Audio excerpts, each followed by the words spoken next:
programang ito ay rated SPG. Striktong patnubay at gabay ng magulang ang kailangan. Maaaring may masiselang tema, lengguwahe, karahasan, sexual, horror o droga na hindi angkop sa mga... Ipinaghahanap na nga ng mga kapulisan ito ngang si Divina upang pagbayarin na nga ito sa mga kasalanang ginawa niya dito nga kay Charlene.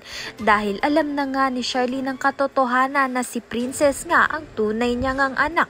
At kinidnap nga nito ni Divina dahil nga ay dinakip ni Divina ito ngang si Princess upang mailayo nga dito kay Charlene. Bago pa man nga mangyari yun ay hindi na nga nag-atubiling magsabi na nga ng katotohanan ito nga si Leilani dito nga kay Charlene na sabihin na si Princess nga ang tunay niyang anak at hindi nga itong si Liberty. Subalit hindi naman nga maiiwasan ni Charlene na magalit nga dito kay Leilani dahil pinagtaksilan nga siya nito. Ngunit sa kalaunan ay matatanggap niya rin ang katotohanan kaya naman nga't ililigtas niya nga itong si Princess dito nga kay Divina sa pangingidnap nga nito ni Divina. Kalaunan na nga ay matatagpuan din ng mga kapulisan kung saan nga nagtatago itong si Divina at aarestuhin na nga siya ng tuluyan.